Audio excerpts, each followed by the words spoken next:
Hello everyone, let's get ready with me for going back to my hostel. And also ఈ వీడియోలో నేను హాస్టల్కి వెళ్ళేటప్పుడు నా బ్యాగ్లో ఏం క్యారీ చేస్తానో కూడా చూపిస్తాను. ఫస్ట్ అయితే స్కిన్ కేర్ చేసుకుంటున్నా, దానికోసం మాయిశ్చరైజర్ అప్లై చేస్తున్నా. నార్మల్గా నేను బయటికి వెళ్ళేటప్పుడు నేను పెద్ద స్కిన్ కేర్ అయితే ఏం చేసుకోను, జస్ట్ ప్రొటెక్టింగ్ అయితే చేసుకుంటా, మాయిశ్చరైజర్ అండ్ సన్ స్క్రీన్. అంతకు మించి ఇంకేం చేయను, సిరమ్స్ అలాంటివి. ఎందుకంటే ఒకవేళ స్వెట్ పడితే మొత్తం కొట్టుకుపోతుంది కదా. యాక్చువల్గా చెప్పాలంటే నేను దివాళీ హాలిడేస్కి ఇంటికి వచ్చాను, కానీ దివాళీ హాలిడేస్ అయిపోయి 10 డేస్ కూడా అయిపోతున్నాయి, కానీ నేను వెళ్ళకుండా ఇంటి దగ్గరే ఉండిపోయాను. ఎందుకంటే క్లాసెస్ కూడా ఏం జరగట్లేదు, ఇంటికాడ కూడా నాకు చాలా హోమ్ సిక్ ఉండిద్ది అనమాట. ఎప్పుడు కూడా హాస్టల్కి వెళ్ళాలా అని చెప్పి చాలా కష్టం మీద లేసాను పొద్దున్నే, అది కూడా మా మమ్మీ లేపితే. ఎందుకంటే సెమ్ ఎగ్జామ్స్ ఉన్నాయి కాబట్టి వెళ్తున్నా, లేకుంటే ఇంటి దగ్గరే ఉండిపోయేదాన్ని. మాయిశ్చరైజర్ అయిపోయాక సన్ స్క్రీన్ అప్లై చేస్తున్నా, అది డర్మాకోది. లాంగ్ అవర్స్లో చాలా చాలా బాగుండిద్ది, కాకపోతే బ్లెండ్ అవ్వడానికి కొంచెం టైం పడుతుంది. ఈ వీడియోని నేను యాక్చువల్గా షార్ట్ వీడియో కింద అప్లోడ్ చేద్దాం అనుకున్నా, కానీ ఇది లాంగ్ వీడియో కింద మారిపోయింది. ఎందుకంటే నేను ఒక్కొక్క పని గంటలు గంటలు చేస్తుంటాను.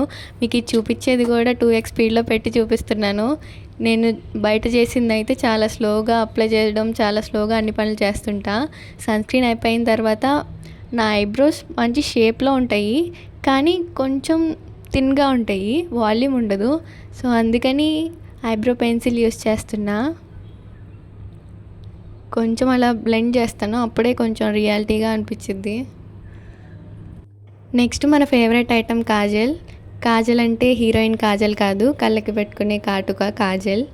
ఇన్ఫ్యాక్ట్ హీరోయిన్ కూడా నాకు చాలా ఇష్టం. ఏదైనా మిస్ చేస్తానేమో కానీ కాజల్ మాత్రం అస్సలు మిస్ చేయను, ఎందుకంటే అది పెట్టుకోగానే ఒక మంచి లుక్ వచ్చింది. కాజల్ లేకుండా అసలు నా లుక్ ఎప్పుడు కంప్లీట్ అవ్వదు. తర్వాత నా డ్రెస్కి మ్యాచ్ అయ్యేటట్టు చిన్ని చిన్ని జుమ్కాస్ పెట్టుకుంటున్నా. ఇవి చాలా బాగుంటాయి, మా మమ్మీ నాకు ఇచ్చే అని అంటారు ఎప్పుడు, కానీ నేను ఇవ్వను. ఇలాంటి జుమ్కాస్ నాకు అసలు ఇంకెక్కడ దొరకలేదు, అది కూడా రోజ్ గోల్డ్ కలరు. డ్రెస్కి అయితే చాలా బాగా మ్యాచ్ అవుతాయి అవి. ఫైనల్గా ఒక స్టిక్కర్ పెట్టుకొని నా face makeup and skin care అయితే కంప్లీట్ చేస్తున్నా. కానీ ఫేస్కి మాత్రమే స్కిన్ కేర్ చేస్తే సరిపోతుందా? బాడీకి కూడా చేసుకోవాలి కదా, బాడీకి కూడా సన్ తగులుతుంది కదా, దాన్ని కూడా మనం కాపాడుకోవాలి కదా. అందుకే బాడీ లోషన్ రాసుకుంటున్నా. ఇది నాది కాదు, మా మమ్మీది. నాది అయిపోయింది, ఆర్డర్ పెట్టాను, ఇంకా రాలేదు.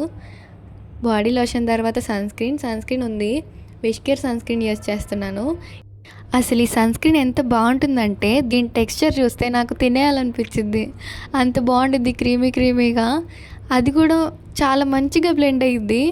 అంత థిక్గా ఉన్నా కానీ అప్లై చేసిన తర్వాత చాలా లైట్ వెయిట్గా అనిపించింది, ఏమీ స్టిక్కీగా కూడా ఏం అనిపించదు.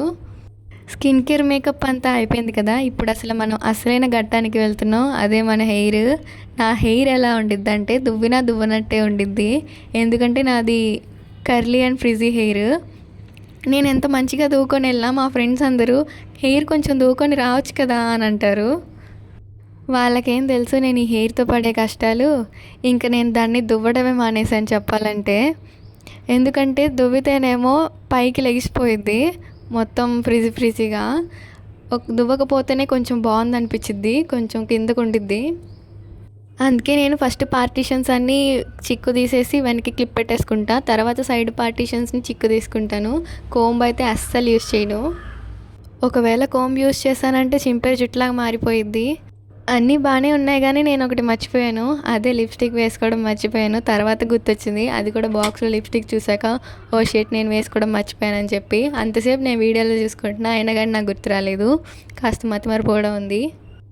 నెక్స్ట్ పార్ట్ వచ్చేసి యాక్సెసరీస్. ఎక్కడికి వెళ్ళినా పెద్దగా యాక్సెసరీస్ అంటూ ఏం పెట్టుకోను, కానీ వాచ్ మాత్రం మ్యాండేటరీ. వాచ్ లేకుండా నేను అసలు ఎక్కడికి వెళ్ళను, వాచ్ లేకపోతే వెళ్ళడమే మానేస్తాను, ఎందుకంటే వాచ్ అంటే నాకు అంత ఇష్టం. వాచ్ పెట్టుకోవడం అయిపోయాక చూస్తే ఈ చేయి కూడా ఖాళీగా ఉంచడం ఎందుకని చెప్పి బ్యాంగిల్ వేసుకుంటున్నా, గోల్డ్ కలర్ది. ఫస్ట్ నా డ్రెస్కి మ్యాచ్ అయిందా లేదా అని చూశాను, డ్రెస్కి అయితే బాగానే మ్యాచ్ అయింది, అందుకే బ్యాంగిల్ వేసుకుంటున్నా, అది కూడా మా మమ్మీది.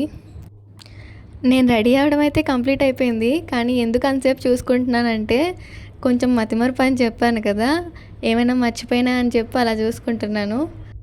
ఏమీ మర్చిపోలేదులేండి. ఇప్పుడు ఇంకా మన బ్యాక్ ప్యాక్ చేసుకుందాం. మీకు నా బుడ్డి బ్యాగ్ చూపిస్తాను. వెళ్ళేటప్పుడు వచ్చేటప్పుడు నేను దాంతోనే వస్తాను. చూసారు కదా ఎంత ఉందో. అదేంటి ఇంటి దగ్గర నుండి హాస్టల్కి వెళ్ళేటప్పుడు ఎవరన్నా సరే పెద్ద పెద్ద బ్యాగులు పట్టుకెళ్తారు కదా, నువ్వేంటి ఇంత చిన్న బ్యాగ్ తీసుకెళ్తున్నావు అనుకుంటున్నారా? నేనున్నదే 4th ఇయర్లో.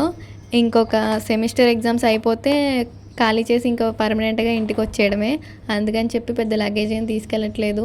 అక్కడి నుండే చాలా లగేజ్ మోసుకొని రావాలి. ఇప్పుడు కానీ తీసుకెళ్ళానంటే ఇంకా హెవీ లగేజ్ అయిద్దని చెప్పి పెద్దగా ఏం తీసుకెళ్ళట్లా. నా స్కిన్ కేర్వి అవి మాత్రమే తీసుకెళ్తున్నాను.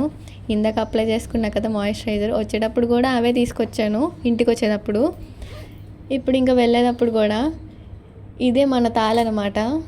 ఇది లేకుండా మనల్ని లోపలికి అలౌ చేయరు. అది ఉందా లేదా అని చెక్ చేసుకుంటున్నా బ్యాగ్లో. దాన్ని నేను కాలేజ్కి వెళ్ళేంత వరకు ఎన్నిసార్లు చెక్ చేస్తానో నాకే తెలియదు. ఎందుకంటే ఎక్కడ మర్చిపోతానో అని చెప్పి భయం. మళ్ళీ లోపలికి వెళ్ళనివ్వరు. నేను కష్టపడి మళ్ళీ 100 కిలోమీటర్లు వెనక్కి వచ్చి తీసుకురావాలి దాన్ని.